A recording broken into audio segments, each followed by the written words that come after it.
যদি আমি মিথ্যা বলি, আমার কোরআন শরীফ মিথ্যা হয়ে যাবে। আমি সালমান শাহর মরদেহ নিয়ে যখন রওনা দিয়েছি শেরাটনের সামনে যাওয়ার পরে, আমার ছোট বোন। আসসালামু আলাইকুম দর্শক, আমার সঙ্গে যিনি আছেন ওনার পরিচয় করিয়ে দেওয়ার কিছু নাই, আপনারা অলরেডি চিনে ফেলেছেন। কুমকুম বাবা, সালমান শাহের সবচাইতে প্রিয় মামা, যাকে নিয়ে এই যে এতগুলো বছর লড়াই করে গেছেন, অক্লান্ত পরিশ্রম করছেন, অনেকবার অনেক ঘাত প্রতিঘাত সহ্য করেছেন, হুমকি, হামলা, থ্রেট, অনেক কিছু পেয়েছেন, কিন্তু ভাগ্নের জন্য এখনো লড়ছেন বিচারের জন্য। আজকে কুমকুম বাবার সঙ্গে কথা বলবো, আমার কাছ থেকে কিছু গুরুত্বপূর্ণ তথ্য জানবার চেষ্টা করব, যেগুলো মামা আমাদের সঙ্গে শেয়ার করবেন। সেই সঙ্গে আরো কিছু কথা হবে, ছোট্ট একটা আড্ডা হবে। মামা আসসালাম আলাইকুম। প্রিয় মামা, আসসালামু আলাইকুম। আপনার সঙ্গে আমার অতি প্রিয়জন উনি, ওনাকে আমার খুব পছন্দ। আজকে হঠাৎ কাকতালীয় ভাবে মিলে গেল, বসলাম। ইমন, পরবর্তীতে যে সালমান শাহর মৃত্যু নিয়ে উনি আমার সাথে কথা বলতে চাইছেন। যাহা বলিব সত্য বলিব, সত্য ছাড়া মিথ্যা বলিব না, ওয়াদা করিলাম। এবং বিচারের ব্যবস্থা বা মতামতের সবকিছু আপনাদের উপর। সালমান শাহ ভক্ত দেশবাসী যারা আছেন, জনগণ, সবার প্রতি। ইমন মারা যাবার 4-5 দিন আগে স্বামীরা চলে গেল চিরমঙ্গে, রাগ করে। কেন গেল? ইমন সামিরাকে আনতে যখন যাবে, ডন বলেছিল তার ইন্টারভিউতে সেও সাথে গেছিল। ডাহা মিথ্যা কথা। একমাত্র ইমন আর তার ছোট ভাই সালমান শাহর ভাই শাহরান ওরফে বিল্টু গেছিল। বিল্টু হঠাৎ ইমনের গলায় একটা দাগ দেখছে, বলছে, ভাইয়া তোমার গলায় কিসের দাগ? ইমন তখন বলছে, কাউকে বলিস না, প্রমিস কর, আমি তোর ভাবি রে অন্য লোকের সাথে দেখছি, এটা তারই দাগ। বিল্টু বারবার বলছে, ভাইয়া যে মহিলাকে অন্য লোকের সাথে দেখছো তাকে কেন আনতে যাবা? বুঝবি না, তোরে পরে বুঝাবো। এই ইমনের চিটাগং যাওয়ার পরে বিল্টু উঠছে, বিল্টুরে রুম কেটে দেওয়া হয়েছে চিটাগং ক্লাবে, শাহরান চিটাগং ক্লাবে ছিল। স্বামীরা 2-3 বার গেছে ক্লাবে, যাইয়া দেবরের সাথে, ছোট ভাই দেবর, তার সাথে দেখা করছে। বিল্টু যখন বাসায় গেছে, যাওয়ার পরে হঠাৎ করে দেখে সালমান শাহর কাজের যে মহিলা ডলি ওইখানে। তুমি এইখানে কেন? বলে, আমি তো এখানেই থাকি। আচ্ছা, ঠিক আছে। যাই হোক, মিটমাট হওয়ার পরে স্বামীরা, বিল্টু, ইমন, সালমান শাহ ঢাকায় ব্যাক করছে। ইমন মারা যাওয়ার আগের দিন হঠাৎ করে আবার ডলি এসে হাজির হয়েছে সালমান শাহর বাড়িতে। ওই দিন রাত্রে ছিল, সালমান শাহ মারা যায় রাত্রে ছিল ডলি। ডলি কেন আসলো হঠাৎ করে? ডলি তো সালমান শাহর কাজের লোক ছিল, মনোয়ারা সালমান শাহর কাজের লোক ছিল, আবুল সালমান শাহর কাজের লোক ছিল। পুরুষ শাসিত সমাজ, এরা থাকলে সালমান শাহর বাপের বাড়ি, মায়ের বাড়ি, এতে এখানে থাকতো। ডলি এখানে ছিল, এখানে কেন আসলো আগের দিন?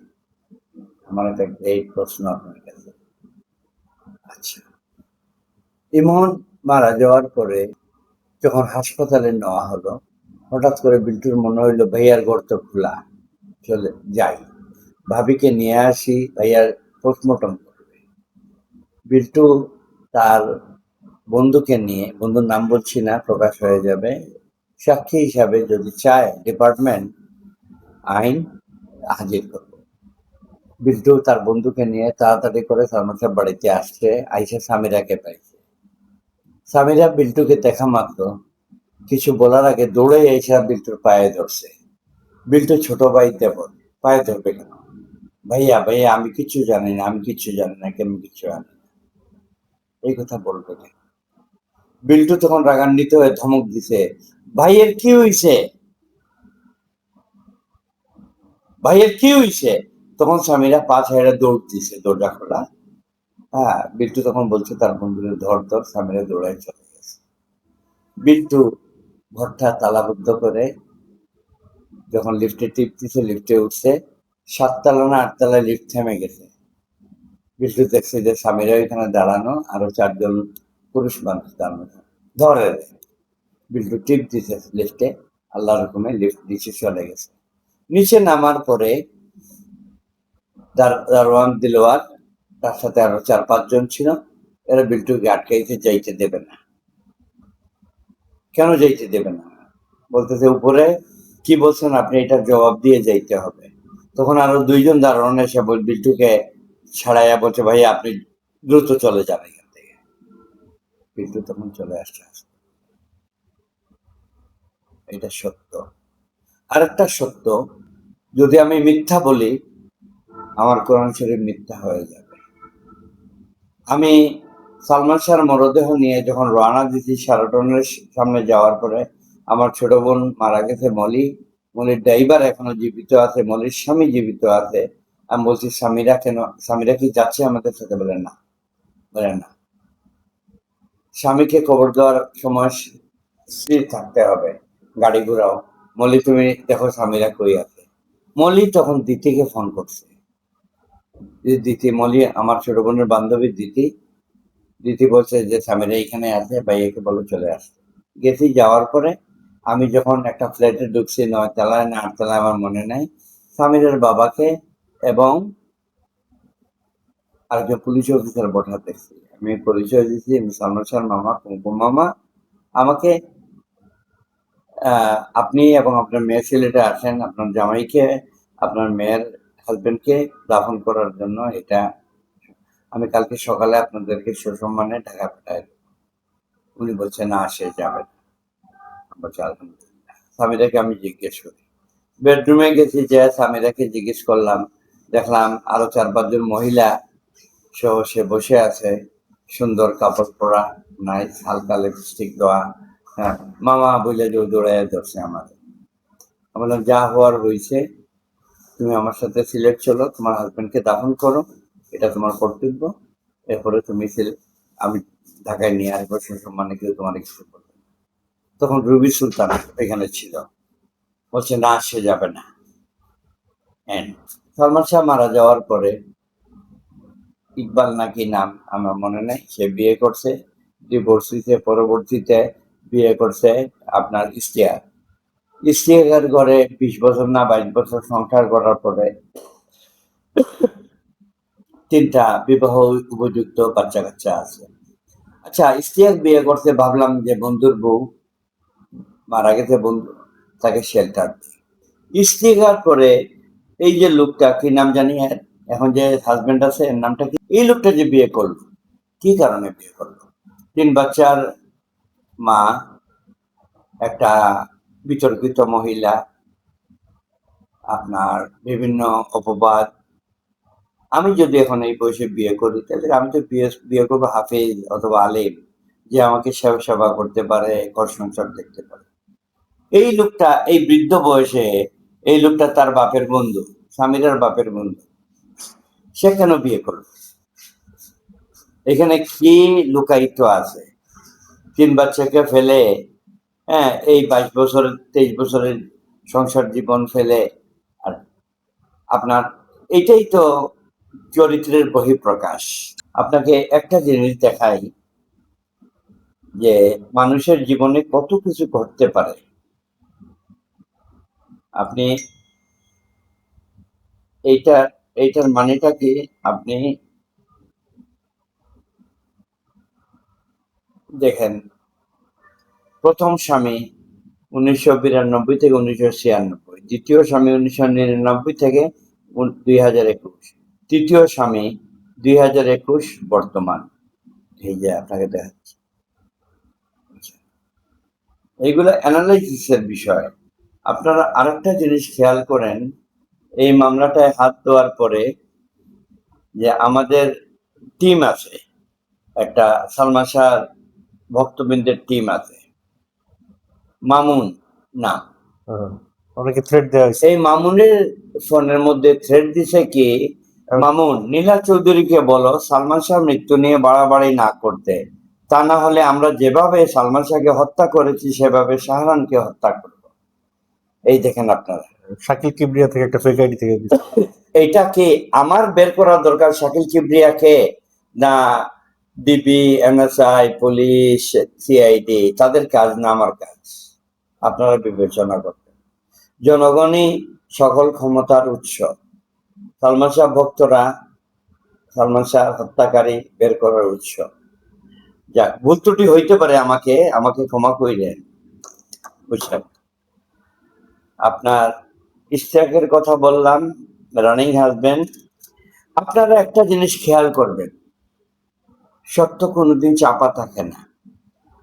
পিবিআইতে 161-এ ডলি, মনোয়ারা, আবুল যে স্টেটমেন্ট দিছে, ডিবিতে অন্যরকম স্টেটমেন্ট। এই স্টেটমেন্ট গুলা যদি মেলানো যায়, আর ফার্দার কোনো কোয়েশ্চেন থাকে না। একজন বলতেছে 8টায়, একজন বলতেছে 10টায়, একজন বলতেছে ভোর 5টায়, একজন বলতেছে 11টায়। ওই টাইমের মধ্যে তো সালমান শাহর বাপ ছিল তাদের বাড়িতে। সালমান শাহকে কেন ডেকে দেওয়া হইলো না? সামিরা সালমান শাহর বাপকে চা খাওয়াইছে, টাকা 50,000 দিছে, যে সালমান শাহ দিয়ে ইমন দিয়ে দিছে, আপনি আসলে দিয়ে দিছে। সে সারা রাত ঘুমায় নাই, ভোর 5টায় ঘুমাইছে। ভোর 5টায় তো সে চিরনিদ্রায় শায়িত। আমি বুঝতে পারছি আপনাকে। আমার একটা রিকোয়েস্ট হলো, অনলাইন সাংবাদিক যারা আছেন, ডিজিটাল সাংবাদিক যারা আছেন, বিভ্রান্ত করবেন না। বুঝছেন? সত্যকে ভিউ বাড়ানোর জন্য আপনারা এগুলা করবেন না।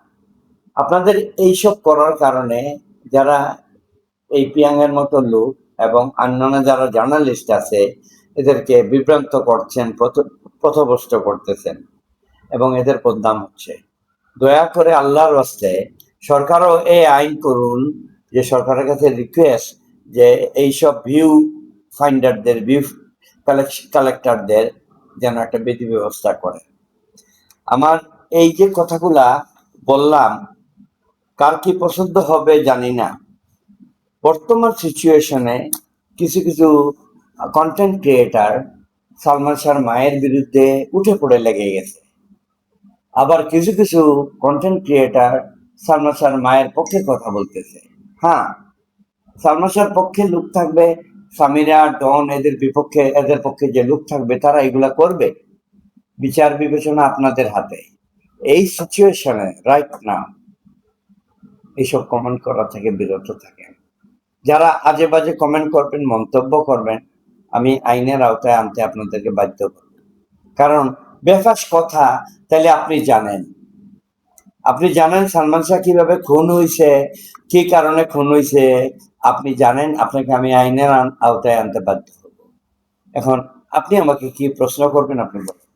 প্রথম প্রশ্নটা হচ্ছে যে এটা অনেকগুলো বছর, 30টা বছর পেরিয়ে গেছে, তারপরে অনেক প্রমাণাদি নষ্ট হয়েছে, অনেকবার তদন্ত হয়েছে, ময়নাতদন্ত হয়েছে কয়েকবার, এবং অনেক সাক্ষী ছড়িয়ে ছিটিয়ে আছে। আমি আপনার কথা আমি শেষ করি বাবা, কথার মধ্যে যদি না ধরি, তাইলে আমি আপনার বয়সে বড়, আমার ভুল পড়ে যাবে। আচ্ছা, এই যে অনেক বছর হয়ে গেছে, আমাদের বাঙালিদের জাতীয় খাদ্য কি? মাছ ভাত। মাছ কি খায়? মাছের পোনা খায়, সেটাই আমাদের জাতীয় খাদ্য। বুঝছেন? আমাদের মধ্যে এই চুলাচুলি মারামারি থাকবে, জাতীয় খাদ্য মাছের মধ্যে মাছের পোনা খায়। আচ্ছা, আপনাকে আমি সুবিধা করে দিচ্ছি। আপনি দেখেন, আমাদের স্নেহের ধারা নিম্নমুখী। হ্যাঁ, আপনি বিয়ের আগে আপনি আব্বা ডাকতেন আপনার বাবারে, আপনি যেদিন বিয়ে করলেন শ্বশুরকে আব্বা ডাকেন। আপনার ছেলে হইলো, আপনি ডাকেন আব্বা আব্বা আব্বা। বুঝছেন? ঘুমায় না, ডাকেন। কিন্তু আপনার দাদার নাম জানেন, আপনার বাপের নাম জানেন, আপনার দাদার নাম জানেন, উনার বাবার নাম জানেন না। এটা হচ্ছে ঊর্ধ্বমুখী। আমরা ঊর্ধ্বমুখী হই না, আমরা নিম্নমুখী হই। এই এত বছর পরে, 30 বছর পরে, এই ঊর্ধ্বমুখী না হয়ে যারা বর্তমান আছে, যেমন যেদিন সালমান শাহ মারা যায়, সেদিন বাড়িতে কে ছিল? আবুল ছিল, সামিরা ছিল, ডলি ছিল, মনোয়ারা ছিল। এদেরকে না খুঁড়ে সালমান শাহ কবর করতে কেন যাচ্ছে? 30টা বছর পরে। এটা অবশ্যই একটা এটা ইসলামের দৃষ্টিতে অবজ্ঞা। শাহজালাল রহমতুল্লাহ আলাইহির মাজারে দাফন করা হয়েছে, মতল্লি সাহেবের অবজেকশন, ধর্মবিরু লোকদের অবজেকশন। ওই দিকে কেন যাচ্ছি? অবশ্যই ডলিকে এনে জিজ্ঞেস করেন, সামিরকে এনে জিজ্ঞেস করেন, আবুলকে আনেন, হ্যাঁ, মনোরাকে আনেন। অবশ্যই অবশ্যই এইসব না করে মাটি খুঁড়ে 30 বছর পরে কি পাবেন আপনারা? আচ্ছা, আমার কোশ্চেনটা অন্য জায়গায়। আমার কোশ্চেনটা হচ্ছে যে এই 30 বছর পরে, যেমন এটা যখন এটা যদি 1997 হইতো, এই ঘটনাটা, এখনকার যে ঘটনাটা খুব মানে ইনস্ট্যান্ট অনেক কিছু পাইতেন, সহজ হতো। এই 30 বছর পরে এই সবকিছু প্রমাণ কালেক্ট করা কঠিন হবে, এবং এটার বিচার কতটুক সহজ হবে প্রক্রিয়াটা, সেই বিষয়ে আপনার অবজারভেশনটা কি? সমস্ত বিচারের মালিক আল্লাহ। আল্লাহর প্রতিনিধি হচ্ছেন জজ সাহেব, যার জন্য এটা আত্মহত্যা থেকে হত্যা মামলায় সেই জজ সাহেব যিনি আল্লাহর প্রেরিত, আবু বকর রাদিয়াল্লাহু আনহুর ভূমিকা পালন করতেন, সেই জজ সাহেব তিনি। এর আগে তো অনেক জজ সাহেব আসছেন গেছেন, কিন্তু যিনি এই রায় দিচ্ছেন যে এটা আত্মহত্যা না হত্যা, তিনি হযরত আবু বকর রাদিয়াল্লাহু আনহুর ভূমিকা পালন করছেন আল্লাহর তরফ থেকে। আল্লাহর উপরে তো কিছু না। শোনেন, জজ সাহেব পরেও বিচার ব্যবস্থা আছে, পঞ্চায়েত আছে, এলাকার মানুষ আছে। আমার বাড়ি সিলেটে, আমার এলাকার পঞ্চায়েতের প্রধান আমিও বিচার সালিশ করি। আমিও তখন ওই আল্লাহ আপনি আশাবাদী যে এবার একটা অবশ্যই সুষ্ঠু বিচার হবে? হ্যাঁ। ইনশাআল্লাহ। আমার সেকেন্ড কোশ্চেন হচ্ছে গিয়ে যে এই মামলার 11 জন আসামি, এর মধ্যে 1 নম্বর, 2 নম্বর, 3 নম্বরকে বাদ দিয়ে 4 নম্বরের প্রতি কেন পুলিশ এত ইয়ে হইলো, কঠোর হইলো? সামিরাকে কেন ধরছে না, বা এর আগের যারা আসামি ছিল তাদেরকে কেন ধরছে না? এই বিষয়টা নিয়ে কি আলাপ হয়েছে বা কি প্রক্রিয়া হচ্ছে, সেটা আপনি আর আদালত জানেন, সাধারণ মানুষ সেটা কম জি, জানে। জি। আপনার সেই অবজারভেশন বা কি প্রক্রিয়াটা কি হচ্ছে আমার অবজারভেশন